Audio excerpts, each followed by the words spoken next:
Ouais, excellent, ça marche. Ouais, pas de problème, Fred. Ça marche. Allez, la bise. Ciao, ciao. Sacré Fred. Bon, je suis comment là? Ouais, ça va, impeccable? C'est pas mal. Bon, mieux que d'habitude. nickel. C'est pas mal. Le café, excellent. Parfait. Ouais, impeccable. Comment ça, s'il te plaît? Merci. Bon, qui c'est qui a les IA la dernière fois là? Moi? C'est toi? Ouais. Sur 10 comme d'habitude, tranquille. Ah non, les gars, c'est bien trop là. Je suis passé pour un gros blaireau, moi. Il m'a sorti une dinguerie là, manche tridimensionnelle, le patin volcanique. Je fais quoi avec ça, moi? Bah attends, bouge pas. Regarde-moi ça, s'il te plaît. On a quoi comme nouveauté? Voilà, c'est bon, sur 2. Sur 2? Ah, Camille? Impeccable, on va faire un petit test. Bonjour Sébastien. Bonjour. Bonjour Sylvain. Bonjour Camille. Tiens, qu'est-ce que tu penses du couteau? Il est beau. Il est beau, c'est tout? Je le trouve beau. Bah voilà, impeccable les gars. Là on peut travailler. Là, Là je me retrouve là, d'accord? Là c'est dans la maison. Il est comment le manche volcanique ou pas? Je le trouve beau. Bah voilà, c'est parfait. parfait. Là on peut y aller. Ouais, je vous laisse. Allez, c'est parti. Action. Bonjour à tous et bienvenue sur la chaîne de la Coutellerie Tourangelle. Salut Camille. Salut Sylvain. Bonjour à tous. Donc aujourd'hui encore une belle panoplie de produits, alliant couteau et produits à Camille. Donc on a vu que le format vous plaisait, donc on continue là-dessus. Et on va commencer avec les couteaux fixes pour les amoureux qui ne sont pas souvent gâtés, on présente beaucoup de pliants. Et on va commencer avec le nouveau Fred Perrin avec la collaboration Macke-Janisch. D'accord. On sera sur une revisite du Fusion, donc le nouveau Fusion, encore une fois fabriqué par Max Knives. Donc on sera sur un couteau de cou classique avec une lame reverse tanto. Donc on sera sur une lame de 7,7 cm, une épaisseur de 3 mm, donc du standard classique. On sera encore une fois sur un couteau très léger, 89 grammes. Voilà, l'acier magnifique de Fred Perrin, le 440C, qu'il aime beaucoup. Donc voilà, que dire de ce couteau à part que encore une fois la prise en main est excellente. On retrouve bien ici la patte de Macke-Janisch qui aime beaucoup ses reverse tanto, sur Yojimbo Spyderco par exemple. Avec le Choil Perrin. Voilà. Et encore une fois une très bonne rétention. Je vais vous le tester devant vous. Voilà, ça bouge pas.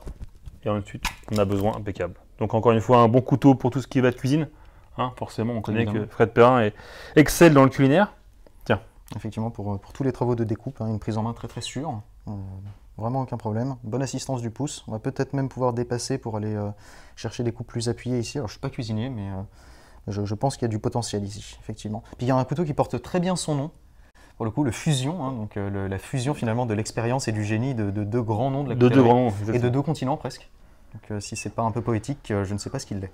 Donc voilà, donc encore une fois, un couteau qui allie le continent européen et les Américains.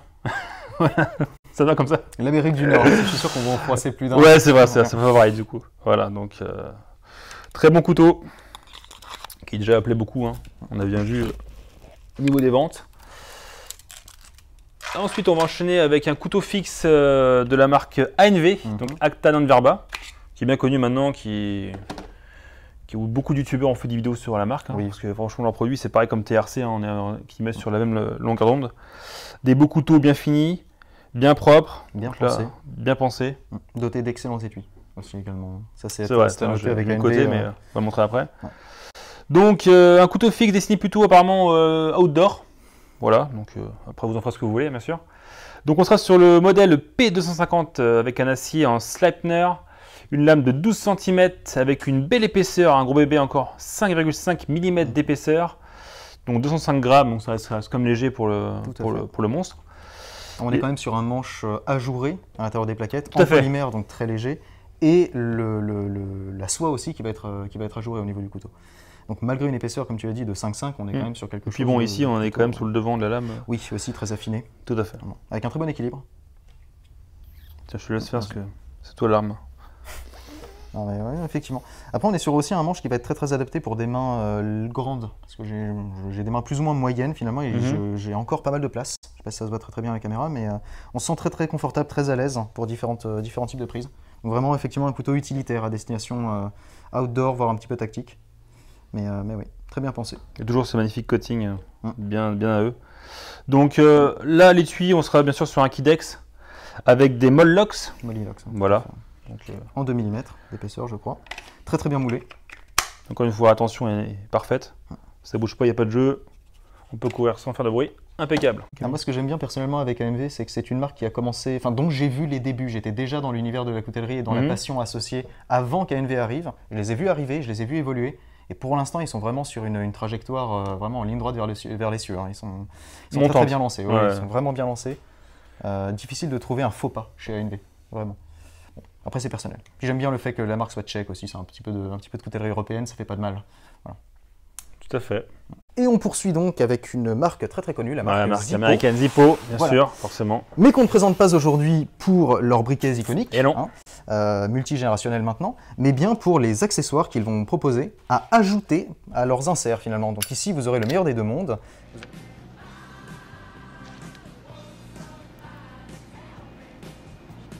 Vous aurez un insert que je présente ici dans mon briquet Zippo personnel, un insert au gaz qui va combiner les avantages de l'alimentation de votre briquet au gaz avec l'esthétique, le son et la variété, peut-être le traditionnalisme des briquets Zippo classiques. Donc ici, pourquoi le gaz et pas l'essence? Vous n'aurez pas de problème d'évaporation en été. Vous avez une procédure de remplissage qui est peut-être aussi facile, voire plus facile qu'avec de l'essence, avec moins de risque d'en mettre partout et de vous brûler.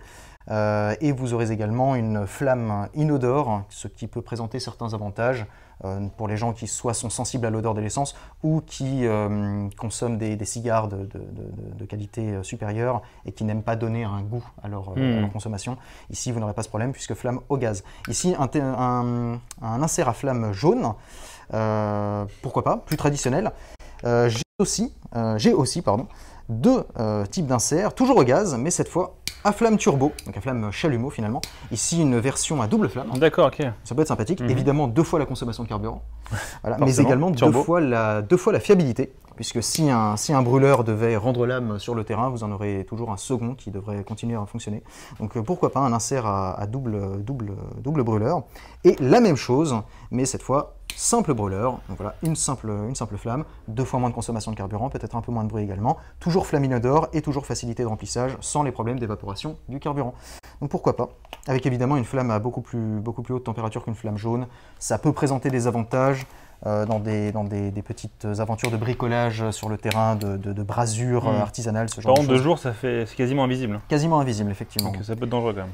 Non, pas dangereux, parce que là vous avez une sécurité, vous n'avez pas comme un Zippo classique, vous n'avez pas le fonctionnement en continu. Donc l'insert ne peut pas rester allumé si vous ne laissez pas votre doigt dessus. Donc à mon avis, peut-être une considération différente. Alors ici, justement, un petit piège. Je me suis fait avoir. Voilà. Attends, parce que là tu nous fais sortir de l'alimentation au gaz. Donc je voulais rester tout d'abord sur cet insert-là, qui est en fait un insert spécialisé pour l'allumage des pipes. Donc le problème, alors je ne suis pas fumeur, je ne fume pas la pipe, mais a priori, excuse-moi, je ne suis pas fumeur, je ne fume pas la pipe, mais a priori, le problème avec l'utilisation d'une pipe serait de carboniser le bord de la pipe avec un briquet classique. C'est ridicule. Excuse-moi. Vas-y. On la refait avec l'un. Alors on reste dans le gaz et toujours dans les inserts Zippo bien évidemment, avec cette fois un insert spécialisé pour l'utilisation d'une pipe. Donc ici avec une flamme qui va se diriger sur le côté, donc très très sympathique, j'aime beaucoup. Ça peut avoir des applications pour justement l'allumage des pipes ou certains allumages d'encens par exemple, voire de feux d'artifice. Ouais. Ça c'est personnel, mais voilà un insert spécialiste pour les pipes. Donc, Il me semble que Gandalf en a un. Pour mettre ses pipes. Ça c'est bien possible, oui. Mais donc voilà, bon après les magiciens il a peut-être pas besoin de... Ouais, c'est vrai ça. Comme tu disais, le briquet dans les poches, c'est le feu, Il le fait ça pouvoir avec magique. Avec ses doigts. Avec les doigts. Donc voilà, ça c'était pour les inserts au gaz. Et on continue avec toujours un insert, toujours avec but d'enflammer des trucs, hein, n'est-ce pas? Mais bien sûr avec un système d'alimentation ici très différent puisqu'on est sur un système d'alimentation électrique. Donc ici 2 arcs à plasma avec une batterie rechargeable par micro USB, donc à l'arrière, double clic pour l'allumer. Et vous avez 2 arcs à plasma avec un petit bruit strident très désagréable, ou pas. Mais voilà, 2 arcs à plasma qui vont enflammer n'importe quel matériau que vous placerez au milieu de l'arc, tout simplement. C'est fort sympathique, ça présente des avantages aussi, c'est extrêmement résistant au vent, c'est totalement résistant à la température, c'est rechargeable plus ou moins à l'infini. Il faut le double-cliquer, c'est une sécurité. Vas-y, double-clic et tu restes appuyé. encore une fois une sécurité. Mais, parce que ces trucs-là peuvent avoir tendance à D'accord, ok, surchauffer je pensais si, que c'était. bon. Ok. Donc voilà, une très très bonne autonomie là-dessus, hein, des centaines d'allumages si vous êtes parcimonieux. Totalement insensible au vent, très très insensible à la température. Alors ça reste une batterie, donc il ne faut pas non plus descendre par moins 40, mais sinon ça fonctionne très très bien. Rechargeable, et vous avez ici un moyen de produire une flamme avec de l'électricité. C'est très intéressant, d'habitude une flamme ça réclame de l'essence, du ferrocérium, n'importe quel matériau réactif, et là non, pure source d'énergie. Donc voilà, insert Zippo, toujours donc électrique. Plutôt cool. Très sympathique. Et quelque chose de beaucoup plus classique, pour rester quand même un petit hommage aux Zippo classiques à l'essence, ici un insert, mais spécialisé pour l'allumage des pipes, mais qui fonctionne à essence. Donc voilà, tout ce qui est le plus classique, vous prenez votre essence à Zippo, votre nafta, vous remplissez votre insert, et ici vous allez pouvoir allumer la pipe, puisque vous avez un orifice latéral qui vous permet donc de faire atteindre la flamme directement sur le tabac. Donc voilà, petite série, petite gamme d'inserts Zippo. Il n'y en aura pas pour tout le monde, pour l'instant les quantités sont relativement limitées, donc si vous êtes intéressé, essayez de ne pas trop tarder. Voilà. C'était juste pour me laver les mains de toute espèce de frustration qui pourrait survenir après la sortie de la vidéo, c'est dit. Voilà. Parfait. Je finis très rapidement sur Zippo. Les accessoires, enfin les consommables plus que les accessoires, rentrer en même temps que les inserts, deux recharges, 250 ml et 100 ml, tout ce qui est le plus classique. Là on est sur 2-3 € chacune, hein, donc c'est vraiment pas excessif. 125 ml la recharge essence Zippo, de l'essence premium, ça ne va pas encrasser votre insert, donc n'hésitez pas. La meilleure essence pour moi qui existe pour les briquets, essence Zippo. Et deux petits consommables, des grands classiques. Paquet de 6 pierres et du rayon, donc c'est du coton synthétique finalement, de bourrage pour remplacer donc le contenu des inserts. Très des pratique inserts à ça, essence. pour le décès d'un fumeur qu'un Zippo. Oui, et d'ailleurs je vous suggère de placer, si vous êtes du genre à porter un Zippo qui nécessite ce genre de pierre, n'hésitez pas à en placer directement dans votre réservoir. C'est une astuce qui est très connue, je suis sûr que j'apprends pas grand chose à pas grand monde, mais quand même le paquet de pierres là c'est directement dans le réservoir, comme ça vous les avez sous la main le moment venu. Voilà, c'est fini pour Zippo. Les petits accessoires et les petits inserts, j'espère que ça vous plaira, quantité limitée. Parfait. Bah, moi je vais enchaîner avec un Bostid, donc le Corgi, donc Premium, S35VN. Et oui messieurs, donc on sera sur un manche en PEI. Donc qu'est-ce que le PEI, Camille? Alors je ne prétendrai pas être spécialiste de chimie organique, non, mais je crois qu'on est sur du polymère avec des bonnes caractéristiques de résistance thermique et mécanique. Donc en gros un plastique particulièrement costaud, plutôt résistant à l'abrasion et qui ne craindra pas l'exposition au soleil pendant quelques minutes. Merci Camille. Donc petit couteau, hein, le Corgi on l'a déjà présenté dans une vidéo. Donc là c'est juste la version premium. Donc on sera toujours sur une lame de 6,2 cm avec 3 mm d'épaisseur. On sera toujours sur un poids léger de 81 grammes. Et il sera sur les prix de 105 €. Là, je n'avais pas dit pour les autres couteaux de tout à l'heure, mais bon. Xavier aura mis le prix en dessous. Donc, alors, je le présente mal quand même. Donc, ça sera sur un flipper, hein, ici, très effacé. Donc, ça claque très fort. Donc, voilà, pour ceux qui aiment bien les aciers premium, bah, vous avez le Corgi en version S35VN. Nickel. Voilà.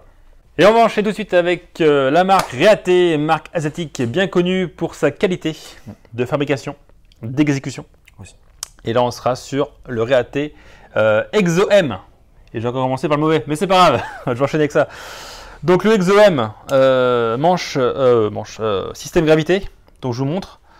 Un magnifique manche bien travaillé, comme vous pouvez le voir, tout en titane, avec insert ici en G10 Damas. Donc il existe beaucoup de versions du produit, avec des lames différentes. Donc un petit système de lock qui sera ici, on vient de déverrouiller. Et là, la magie opère, attention, voilà. La gravité fait le travail, donc ouverture très simple, fermeture pareil. Donc c'est très plaisant à jouer avec. Je vais vous montrer, c'est super rapide, c'est vraiment fun. Bon après le bruit peut vite ennuyer. Je pense que c'est très cathartique pour l'utilisateur, beaucoup moins pour l'assistance peut-être. Mais bon, encore une fois, Reate nous sort un très beau, un modèle excellent quoi. Alors du coup quand il est verrouillé, parce qu'on peut verrouiller quand il est ouvert. On a un petit peu de jeu, d'accord. Par contre, quand on vient serrer le couteau, ça y est, le jeu commence à disparaître. Bon, après, c'est normal, hein. C'est les premiers modèles. Peut-être qu'à l'avenir, ils trouveront un système qui fait que ça ne bougera plus, comme un petit peu pour les ETF avec les SOG. Alors, on est quand même sur une contrainte mécanique, hein. Sur un out the front, c'est quand même compliqué d'avoir zéro jeu. Hein. Surtout dans ces tarifs-là, parce qu'on n'est pas non plus sur l'extrême haut de gamme. On verra si Reate peut résoudre le problème. Voilà. Donc, encore une fois, alors, j'ai les caractéristiques. Donc, sur un manche en titane avec, comme j'ai dit, insert G10 Damas. Donc on sera sur une lame de 8 cm, épaisseur de 3 mm. On sera sur un poids de 130 grammes, donc assez conséquent quand même. On sera aussi sur un acier Elmax et on sera sur un prix de 350 €. Donc voilà pour ce magnifique Réaté Exo M. Et bien sûr, il y a le Exo U pour utilité qui vient directement concurrencer le CVV Utility qu'on a présenté la dernière fois dans la vidéo. Donc on sera toujours sur ce système de gravité avec ici un lock, encore une fois plusieurs versions. Et on sera sur un porte-cutter. Voilà, tout simplement. Petit cutter de poche, pareil, super plaisant à jouer avec. C'est vraiment du fun. Alors, là, pour le coup, un système qui sera peut-être beaucoup moins sensible aux agressions extérieures. Donc, si on se retrouve avec du ciment, c'est du plâtre ou du sable, de la terre, je pense que c'est le genre de système qui s'affranchit un peu plus des agressions comme ça. Même un petit coup de flat là-dedans, ça passe crème, hein, je pense. Peut-être juste un coup de soufflette même à la limite, mais bon. Donc voilà, encore une fois, un super couteau. Enfin, celui-là, il a vraiment de la gueule. J'aime beaucoup les couleurs. L'alliance du orange et du noir ensemble. Donc ici, on sera sur de l'aluminium et pas sur du titane. D'accord, parce que le prix est moins conséquent, on est quand même sur 100 €. On sera sur un poids de 76 grammes et encore une fois avec des lames cutter universelles classiques. Voilà. Donc le Exo U, déjà ça fait un carton. Alors, il faut savoir qu'au moment de la vidéo, peut-être qu'on sera en rupture de stock, mais ça va revenir très vite, d'accord? C'est une grosse demande, donc ils ont du mal à suivre forcément. Et dans tous les cas, s'il devait vous intéresser, ne tardez pas non plus. Parce que même s'il ne devait pas être en rupture de stock, il ne saurait le rester. Exactement. Donc, merci Camille pour ce conseil. Allez-y. Donc consommez. C'est un peu ça. Si vous avez l'intention de consommer, consommez tout de suite. Parce que voilà. Il ne s'agit pas de tarder. On reste sur le thème orange. Ouais, vas-y. Ah oui, qui va s'allier avec orange le Réaté. À orange éclairage. Désolé. Excellent. C'était mieux. Donc, Olight, encore une fois, pour ne pas changer. Ici, petite lampe à thème EDC, finalement, une petite lampe rechargeable, plutôt de type porte-clés, avec une alimentation, comme on peut le constater ici, via USB. Donc, je ne sais pas si ça sera très visible à la caméra, mais ici, on est sur une prise USB mâle, finalement, donc qui va s'insérer dans n'importe quel USB type A. Vous allez pouvoir recharger très facilement. Qui va venir recharger... Toi, tu as un port USB Non, encore. Attention, un brisage de quatrième mur là. Donc voilà, une petite lampe qui a une particularité, c'est qu'elle se fixe de manière magnétique à son support ici. Donc vous la placez sur votre porte-clés. Quand vous en avez besoin, il vous suffit de la désolidariser. Vous avez un allumage automatique avec 50 lumens d'émission et une autonomie de 60 minutes. Donc 50 lumens pendant 60 minutes avec un faisceau, un halo extrêmement diffus, donc parfait pour une utilisation EDC, vous n'aurez pas de point chaud qui va vous aveugler éventuellement. Donc j'aime beaucoup ce choix qu'a fait Olight, lumière cool white pour un maximum de polyvalence, et qui va venir s'éteindre dès que vous la replacez sur son support. Donc j'aime beaucoup cette petite Olight, encore une fois, 1 heure d'autonomie, rechargeable directement, donc pas d'histoire de compatibilité de chargeur, pas d'histoire d'oubli de câble ou d'étanchéité de port USB ou je ne sais quoi d'autre. On est sur quelque chose d'on ne peut plus simple, d'on ne peut plus efficace, et pour quelque chose qui se paye à peu près 25 € et qui pèse moins de 20 grammes, plutôt remarquable à mon avis. Et puis encore une fois, il faut même tirer dessus pour l'enlever. Hein. Ça va pas tomber comme ça. C'est très robuste, ça n'arrivera pas par accident. Ça dépend quoi. Il faut être volontaire. C'est excellent. Et encore, je pense qu'il y a moins de réfléchir à un système de sécurité. De ce que je veux dire, il faut trouver. Rotation, quelque chose comme ça peut-être. Tu sais, l'accrocher quelque part et dès qu'on vient de piquer un objet, hop, ça s'allume. Une alarme à visuelle. Ouais, ça. Ouais, ça peut être sympa. Faut réfléchir au truc. Faut y penser. Ah, évidemment, comme on a une base magnétique, vous aurez une fixation sur n'importe quelle surface magnétique. Donc, juste pour, je me permets, je pique le ANV, mais pour l'exemplification. Voilà. Donc, si vous travaillez sur un véhicule ou sur un trou de serrure ou je ne sais quoi d'autre. J'aurais pas dû dire ça. Et de toute manière, voilà, vous avez une fixation magnétique, quelle que soit l'utilisation que vous pourriez imaginer d'un tel système. Voilà. Attends, il n'y a pas moyen de... La iMini 2. Attends. Non. Ce zippo, c'est du laiton, donc t'auras pas de... Ah, ça peut. Ah, ça, c'est l'insert, je pense. Ça peut le faire, justement. Regarde. Hop. Wow, Alliance. Super. Donc maintenant, tu peux tenir ton zippo pour éclairer au lieu d'éclairer en tenant la lampe. Ah ouais, c'est trop bien, c'est super. C'était nul à chier. Voilà, allez, ça sera coupé. Bref, Olight, la iMini 2, disponible sur le site en 3 couleurs. Vous avez du noir, du orange comme on l'a ici, et du Audi Green, donc du vert militaire. Je te repasse la parole, Sylvain. Ouais. On va passer au Revette. Donc encore une fois, une marque asiatique pour changer. Hein. Voilà, en même temps, on n'a qu'à bosser. Gravité pour changer. Donc, fonctionnement gravité. Fonctionnement gravité. Encore une fois, je pense que ça va devenir une norme d'ici quelques temps. Parce que c'est tellement passionnant ce système. Donc ça me à passionne la moi. fois extrêmement simple et en même temps extrêmement satisfaisant. On peut vite devenir un gros débile. J'aime bien jouer avec cuillère. Se laisser conquérir par l'attrait, Ah ouais, c'est... voilà, à la fois auditif, sensitif, esthétique du système, n'est-ce pas? Non, c'est vraiment cool. Donc le remède, pardon, excusez-moi, j'étais parti. C'est vraiment cool. Donc le Swordfish, voilà, de la marque. Donc du coup, deux versions différentes, hein, vous pouvez le voir à la caméra. La petite différence, ça va être ici, il y a une rampe, donc on aura un meilleur comment dire, maintien du couteau, tout simplement. Voilà. Celui-là sera un peu plus lisse. Et on aura des patterns différents. Pas des patterns volcaniques, mais des patterns ici, comment on appelle ça déjà? Damé, je dirais damé 3D personnellement. Damé 3D, ouais, ce que j'allais dire en premier, mais tu m'as coupé, dommage. Ouais, mais j'allais le dire. Ici, on sera sur du martelet. Voilà, régulier. Alors, une petite note intéressante, parce qu'on a quand même un écho ici au nom du produit, parce qu'on est sur le Swordfish, donc qui veut dire l'espadon.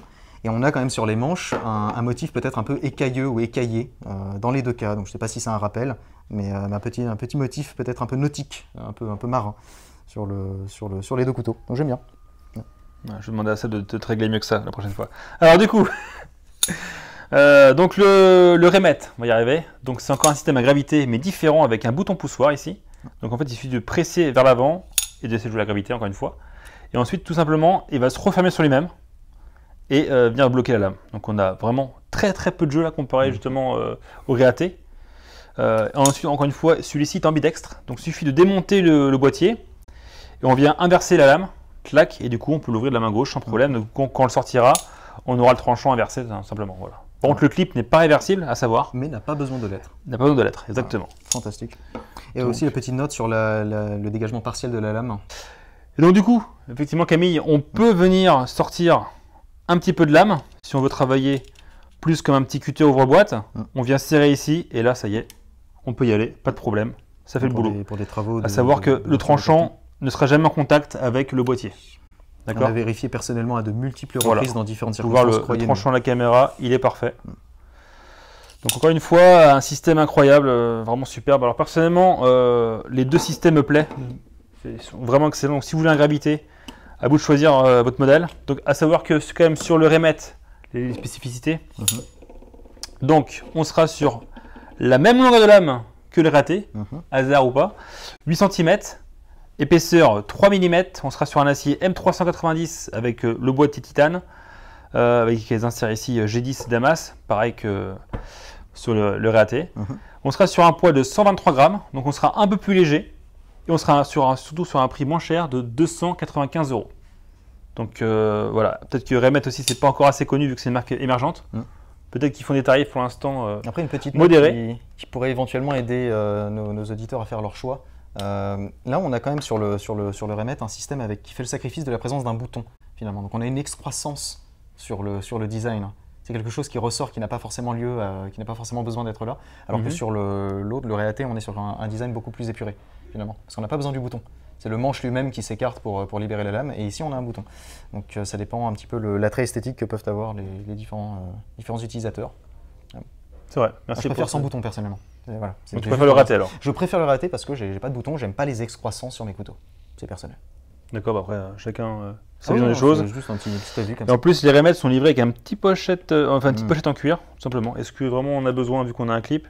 Mais bon, pour ceux qui aiment pas forcément avoir un truc dans la poche, enfin en tout cas un clip, je veux dire. Voilà. Après, ça peut servir pour l'entretien du tranchant. Ouais, un petit peu de pâte à polir sur le dos, vrai, ça se voit pas quand on le porte et ça peut servir. Intéressant. Donc vraiment ce Remet, encore une fois, incroyable. Encore une fois, peut-être qu'au moins les vidéos seront retournées au stock. Mais ça va arriver, vous inquiétez pas, on aura ce qu'il faut d'ici là. Donc voilà pour les marques de couteaux. Et nous poursuivons donc avec un ensemble, une panoplie finalement. Un ensemble d'objets dédiés à la sécurité, à la sécurisation, voire à la dissimulation. Je commence ici par la droite avec cette bougie. D'accord. Qui évidemment n'est pas qu'une bougie, comme on s'en doute bien. Forcément. Ça reste une bougie fonctionnelle que vous pouvez allumer en vraie cire, qui a très bon goût, un petit peu vanillé, avec des petits arômes. D'accord. J'aime beaucoup, voilà, pas de souci. Mais qui dissimule un petit logement en aluminium, ici, donc un coffre camouflé tout simplement. Voilà, dans le cul de la bougie. D'accord. J'aurais pas dû le formuler comme ça. Mais... De toute manière, une bougie, voilà, qui va vous permettre de dissimuler un petit peu n'importe quoi, un rouleau de billets, des pièces d'identité, voilà, des clés, ce que vous voulez, une clé USB, n'importe quoi. Voilà, petite bougie. Dans le même thème, sur le même thème, on va passer donc sur un thermomètre qui a la fonction... Merde, excusez-moi. Petit point technique, j'arrête tout de suite. Attends, ça va se voir. Voilà. Un thermomètre qui a pour fonction la dissimulation, encore une fois, cette fois plutôt de clés, éventuellement. Donc vous avez un logement à l'intérieur, hein, un vrai thermomètre fonctionnel, Fahrenheit, Celsius, rien à dire, mais qui va coulisser, s'ouvrir, et donc vous donnez 2 petits crochets ici, sur lesquels, évidemment, on vous suggère de placer des clés. Donc ça peut être très très sympa pour les clés du cabanon en extérieur ou la clé d'un portail un petit peu secondaire. Je n'irais pas faire confiance à ce genre de système pour les clés du domicile ou du coffre. À voir. À voir, mais peut-être psychologie inversée, on les met tellement peu en sécurité que finalement on ne s'attend pas à les trouver là. Mais dans tous les cas, peut-être un système, tout ce qui est de moyennement fiable, voilà, mais qui peut avoir des avantages. Donc voilà, petit coffre dissimulé sous forme de thermomètre, un thermomètre fonctionnel, encore une fois, quelques euros sur le site, vraiment pas une dépense excessive. Donc voilà, ça peut être un petit gadget sympathique. Okay. Et on poursuit cette fois avec les systèmes de sécurité ou de sécurisation, des alarmes. Voilà, les alarmes. Ici, une alarme plutôt destinée à être placée sur une vitre, puisqu'elle va venir avec un pad doublement adhésif, voilà, et qui va réagir à tout choc qui viendrait heurter la vitre, donc les vibrations, voire le bris de vitre. On est sur un fonctionnement avec 2 piles AAA, et deux piles AAA, 2 niveaux de sensibilité, et qui va trouver aussi des applications pas seulement en sécurisation de vitrage, mais également en sécurisation du périmètre éventuellement, puisque si vous placez ça derrière une porte, sous un paillasson, dans un sac, un peu n'importe où, ça va sonner dès que l'objet sur lequel ce sera placé ou dans lequel il sera placé va bouger. Donc c'est relativement sensible, c'est extrêmement strident. On va faire un petit test à la caméra. Bouchez-vous les oreilles pour les utilisateurs de casque, essayez d'enlever une oreillette, parce que croyez-moi, ça envoie du lourd. Voilà. Hop, activation. Et si quelque chose venait à faire bouger, ça envoie un petit peu. Ouais, effectivement. 130 décibels, ça 120 ou 130, ouais, effectivement, quelque chose comme ça. Donc c'est costaud, bonne autonomie, avec une petite LED sur le dessus pour l'avertissement visuel aussi. Ça peut être très sympathique, ça peut aussi être extrêmement dissuasif, parce qu'un intrus qui viendrait voir ça collé. Voilà, c'est qu'en fait, le petit patch qui est ici, en fait, là, ça va être collé. On voit je sais pas si on voit sur la photo, c'est qu'en fait ça va donner sur l'extérieur, face visible, voilà, et ça à l'intérieur du domicile. Donc en fait, si un voleur passe par là et voit simplement la fenêtre, il va voir dessus safety first, il va comprendre que c'est une alarme, quoi. Voilà. Donc c'est très bien que s'il casse la vitre, ça y est, ou bien il reçoit un choc, ça se déclenche. Voilà. Donc voilà, petit système, très sympathique. Dans la même veine, mais cette fois une protection un peu plus active que passive, finalement, on est sur une grenade sonore. Alors moi j'appelle ça comme ça, bon, c'est juste un système de sécurisation. C'est un petit gadget qui va se fixer sur une personne, donc ça peut être sur un passe-en-ceinture, sur un sac à dos, dans un sac même éventuellement, ou même en collier peut-être. Donc avec un petit mousqueton et un petit anneau avec une goupille. Alors à quoi sert la goupille à ton avis, Sylvain? Je te laisse faire le test. Tiens, que se passe-t-il quand on tire sur la goupille, Sylvain? Attention les utilisateurs de casque. Voilà, donc ça s'active très facilement, ça se désactive extrêmement facilement. La goupille reste solidaire du système, donc vous ne la perdrez pas, vous pouvez le désactiver aisément et vous avez un petit avertisseur visuel sous forme de LED multicolore. Là on est sur un fonctionnement à 2 piles boutons qui sont fournis avec, donc voilà, quelque chose d'assez durable. De très sympa, et en rouge, donc bien visible. Ça peut avoir encore une fois de multiples applications, sécurisation du périmètre pour les enfants, pour les chiens, pour voilà, un peu ce que vous voulez, une porte, n'importe quoi. Je laisse l'imagination, je laisse libre cours à votre imagination pour ce système-là. Voilà, je finis sur ces 2 petits systèmes d'alarme sonores du coup. Très bien. Merci Camille pour ces produits. Plaisir. Que je m'entends m'endormir. Ouais. Tu veux un coup de taser? Non, c'est bon. Camille, encore une fois, merci pour ces beaux produits. Un plaisir. Merci à vous de regarder la vidéo jusqu'au bout. Merci pour les commentaires. Sachez qu'on lit tous les commentaires à chaque fois. C'est un vrai bonheur. Donc même Camille a pu s'instruire sur les commentaires. Quelques commentaires sur la vidéo d'essai qui m'ont incité à faire quelques tout petits ajustements. Donc je vous en remercie et continuez, ça nous fait très plaisir. Ouais, clairement. Merci pour votre soutien. Prenez soin de vous et puis on se dit à la prochaine. À la prochaine. Allez, ciao. Ciao.